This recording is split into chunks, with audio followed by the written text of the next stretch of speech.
Berdebah orang itu, tak tahu malu, menjengkelkan sekali kelakuannya, memuakkan, menjijikkan perbuatannya, sifatnya busuk, sakit dari sononya, sudah hancur hidupnya, nggak tahu gimana lagi bisa diperbaiki, memalukan nama keluarga. Semua tingkah lakunya membuat miris.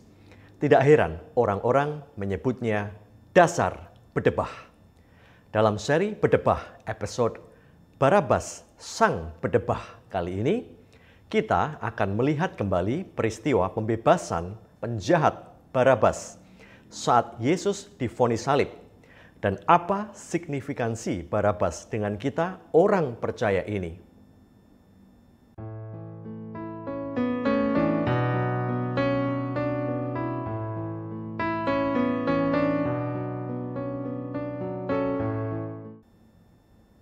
Dalam seri Berdebah episode Barabas Sang Berdebah kali ini, kita akan masuk lorong waktu menuju saat Yesus dihadapkan kepada wali negeri Pontius Pilatus oleh orang banyak yang dimotori oleh imam-imam kepala, tua-tua, ahli-ahli Taurat, dan seluruh mahkamah agama.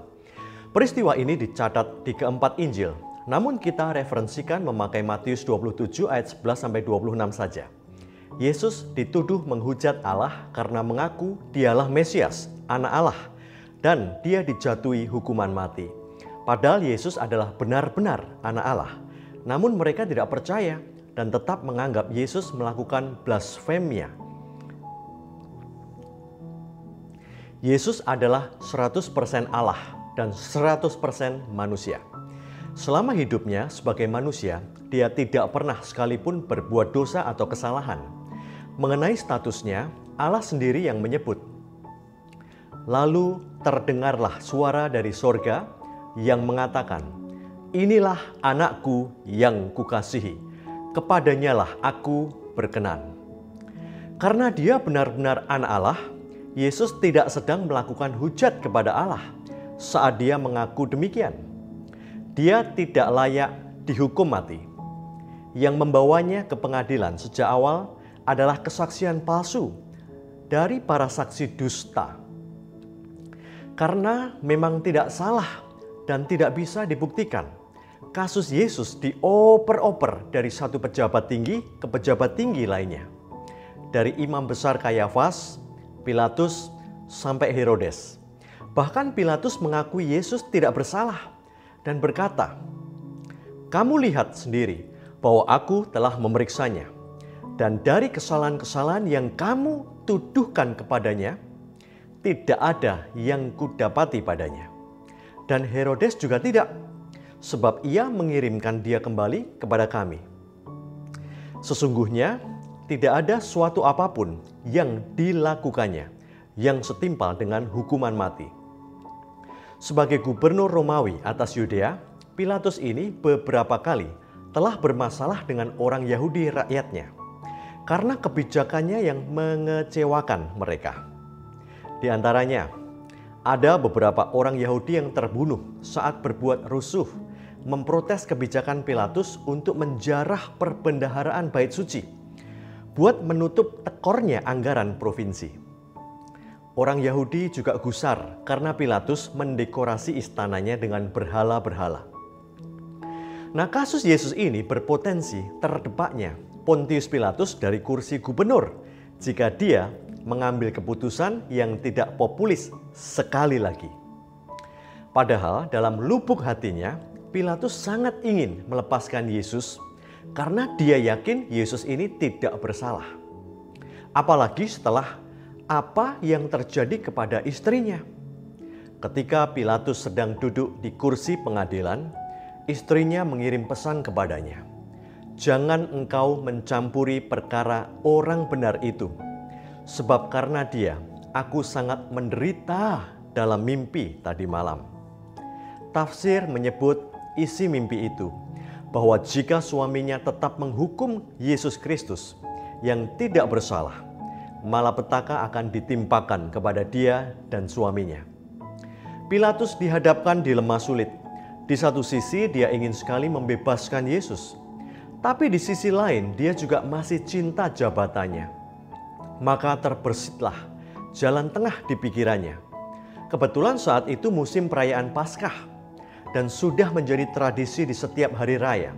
Sang gubernur wajib membebaskan seorang narapidana.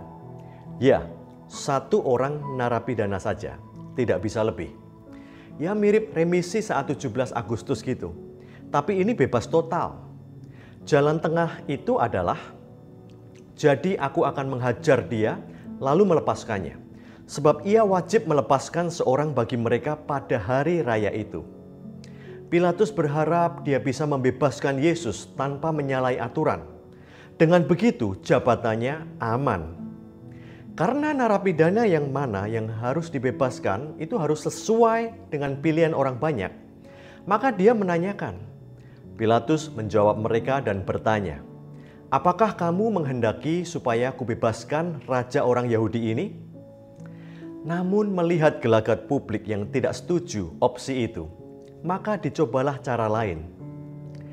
Dan pada waktu itu adalah seorang yang bernama Barabas sedang dipenjarakan bersama beberapa orang pemberontak lainnya. Mereka telah melakukan pembunuhan dalam pemberontakan. Pilatus menyodorkan Barabas, penjahat keji yang terkenal karena kesadisannya itu. Pilatus pikir jika publik kusuruh memilih antara Yesus Kristus dan Yesus Barabas, manusia yang sangat jahat itu, tidak mungkinlah Barabas yang akan dipilih untuk bebas. Tapi apa yang terjadi? Tetapi imam-imam kepala menghasut orang banyak untuk meminta supaya Barabaslah yang dibebaskan bagi mereka. Kata Pilatus kepada mereka, "Jika begitu, apakah yang harus kuperbuat dengan Yesus yang disebut Kristus?" Mereka semua berseru, "Ia harus disalibkan." Lalu ia membebaskan Barabas bagi mereka. Tetapi Yesus disesahnya, lalu diserahkannya untuk disalibkan. Sebagai penjahat besar, Barabas tidak mungkin lepas dari ancaman hukuman mati yang kapan saja tiba-tiba bisa menjemput dirinya. Saat mendengar keramaian berteriak, "Salibkan dia! Salibkan dia!" Barabas berpikir saatnya sudah tiba. Ketika serdadu Romawi membuka pintu penjaranya, dia sudah pasrah untuk segera dieksekusi mati. Namun apa yang terjadi? Dia digiring keluar untuk menghirup udara bebas selamanya. Seluruh jejak kejahatan dan kebengisannya terhapus sirna begitu saja di depan prajurit dan penegak hukum yang gak mungkin meluputkannya dari hukuman mati. Setiap kali saya membaca kisah nyata ini, selalu timbul kekesalan, kebencian, dan kemuaan akan Barabas. Bagaimana bisa seorang berdebah yang menjijikkan kelakuannya, kok bisa melenggang bebas begitu saja dengan tumbal Yesus sebagai pengganti posisinya? Saat merenung, tiba-tiba dalam hati saya teriluminasi seperti ada suara yang lirih. Tahukah kamu, Barabas itu menggambarkan siapa? Barabas itu melukiskan dirimu dan diri manusia berdosa di seluruh bumi ini. Saudara, seketika itu juga saya tertegun dan tidak bisa berkata apa-apa. Memang benar, kita adalah Barabas itu. Sedemikian berdebah, memuakkan dan menjijikkannya kita, persis Barabas. Yesus dihukum mati ganti Barabas yang seharusnya layak mati. Dan Barabas dibebaskan ganti Yesus yang seharusnya layak bebas. Yesus yang benar dibuat berdosa dan dihukum mati, agar kita yang berdosa dibuat benar dan hidup. Dia yang tidak mengenal dosa telah dibuatnya menjadi dosa karena kita, supaya dalam Dia kita dibenarkan oleh Allah. Saudara, itulah divine exchange, suatu pertukaran status yang menguntungkan satu pihak namun merugikan pihak lain. Kita adalah Yesus Barabas yang diuntungkan. Yesus Kristus adalah pihak yang dirugikan. Sebaik apapun kita telah menyandang status orang yang berdosa dan harus dihukum mati. Karena semua orang telah berbuat dosa dan telah kehilangan kemuliaan Allah, dan upah dosa ialah maut. Kita orang-orang yang sedang dalam antrian untuk dihukum mati. Kita berjalan terseok-seok menuju lokasi eksekusi dengan tangan dan kaki dirantai sambil gemuruh keramaian meneriakkan, "Salibkan dia, salibkan dia." Saat sudah dekat lokasi eksekusi dan jantung makin berdegup kencang, tiba-tiba para serdadu Romawi menyeret seseorang yang lain. Teriakan kematian itu bukan untuk kita. Vonis mati itu untuk Sang Kristus menggantikan posisi kita, sehingga kita bisa melenggang menjadi seorang bersalah yang dibebaskan. Yesus disesah, dipukul, dan dipaksa mengangkat salib yang berat itu. Di tengah kesakitannya sehabis disiksa, kitalah yang seharusnya memikul salib itu. Penghukuman dan vonis kematian kita pun ditanggungnya. Yesus menanggung kesalahan, kehinaan, aib, kutuk, dan kematian Barabas. Sebaliknya Barabas menerima pembebasan, kemerdekaan, dan kehidupan milik Yesus. Ironisnya, nama Barabas mempunyai arti anak bapa.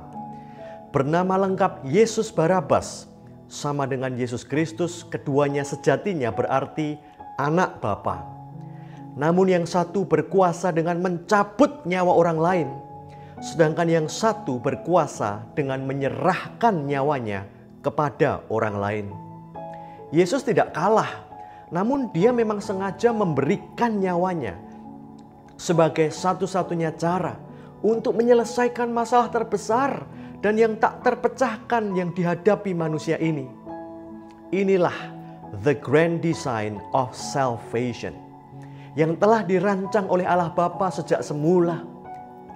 Saudara, kita semua bersalah dan tertawan dalam penjara non-jasmaniah.